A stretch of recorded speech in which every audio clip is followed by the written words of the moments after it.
മറ്റൊരു പ്രധാനപ്പെട്ട വാർത്തയിലേക്ക്. സംസ്ഥാനത്തെ 77 പൊതുമേഖലാ സ്ഥാപനങ്ങൾ നഷ്ടത്തിലെന്ന് CAG റിപ്പോർട്ട്. ലാഭകരമല്ലാത്ത സ്ഥാപനങ്ങൾ അടച്ചുപൂട്ടണമെന്ന ശുപാർശ.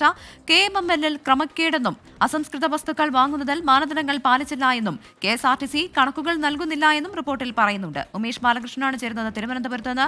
ഉമേഷ്, 77 പൊതുമേഖലാ സ്ഥാപനങ്ങൾ നഷ്ടത്തിലെന്ന് പറയുന്നത് വലിയൊരു കണക്ക് തന്നെയല്ലേ?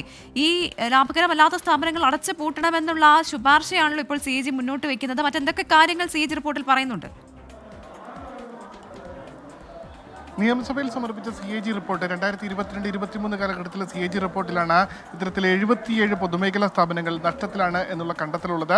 131 പൊതുമേഖലാ സ്ഥാപനങ്ങൾ സംസ്ഥാനത്തുണ്ട്. അതിൽ 77 പൊതുമേഖലാ സ്ഥാപനങ്ങൾ നഷ്ടത്തിലാണ്. ഈ നഷ്ടക്കണക്ക് തന്നെ 18,026 കോടി 49 ലക്ഷം രൂപയാണ് ഈ 77 പൊതുമേഖലാ സ്ഥാപനങ്ങളുടെ നഷ്ടമായിരിക്കുന്നത്.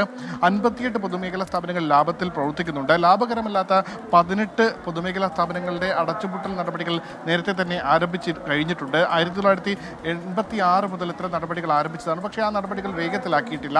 അത്തരത്തിൽ അടച്ചുപൂട്ടേണ്ട നടപടികൾ വേഗത്തിലാക്കണം. ഇനിയും നഷ്ടം കൂട്ടാതിരിക്കാൻ ആ നടപടികൾ വേഗത്തിലാക്കണമെന്നും CAG റിപ്പോർട്ട് ശുപാർശ ചെയ്യുന്നുണ്ട്. അതേസമയം KSRTCയെ രൂക്ഷമായി വിമർശിക്കുന്നുണ്ട്. KSRTC ഓഡിറ്റ് ചെയ്യാനുള്ള കണക്ക് പോലും CAGക്ക് കൈമാറിയിട്ടില്ല. കഴിഞ്ഞ 2016 ശേഷം അത്തരമൊരു കണക്ക് CAGക്ക് കൈമാറാൻ പോലും ഉണ്ടായിരുന്നില്ല. ഇത്തരത്തിൽ കണക്ക് കൈമാറാത്തത് ഗുരുതര തെറ്റാണ് എന്ന് KSRTCക്കെതിരെ ഒരു വിമർശനമുണ്ട്. അതിനുശേഷം KSRTC ഇലക്ട്രിക് ബസ്സുകൾ ലീസിനെടുത്തതുമായി ബന്ധപ്പെട്ട് GST അടയ്ക്കാത്ത നടത്തിയ ക്രമക്കേടിൽ 1,55 ലക്ഷം രൂപ KSRTCക്ക് നഷ്ടമുണ്ടായി എന്നും CAG റിപ്പോർട്ടിൽ കണ്ടെത്തിയിട്ടുണ്ട്. KMMLലെ ചില കണ്ടെത്തലുകൾ പ്രധാനപ്പെട്ടതാണ്. പ്രത്യേകിച്ച് KMML അസംസ്കൃത വസ്തു അടക്കം വാങ്ങിയതിൽ ടെൻഡർ നടപടികൾ പൂർത്തീകരിച്ചിട്ടില്ല. പലതും ഇഷ്ടക്കാർക്ക് വേണ്ടി ടെൻഡർ മറച്ചു നൽകി. അത് ആ രീതിയിൽ ഈ അംഗീകാരമില്ലാത്തവർക്ക് ടെൻഡർ നൽകിയതിലൂടെ 23 കോടി 17 ലക്ഷം രൂപ നഷ്ടമുണ്ടായി എന്നും CAG റിപ്പോർട്ടിൽ കണ്ടെത്തിയിട്ടുണ്ട്. പ്രവിത, ശരി, എന്തായാലും ചെറുതല്ലാത്ത കണക്കാണ്. 77 സ്ഥാപനങ്ങൾ എന്ന് പറയുമ്പോൾ അത് വലിയൊരു കണക്ക് തന്നെയാണ്. ഇതെല്ലാം അടച്ചുപൂട്ടണം എന്നുള്ള ശുപാർശയാണ്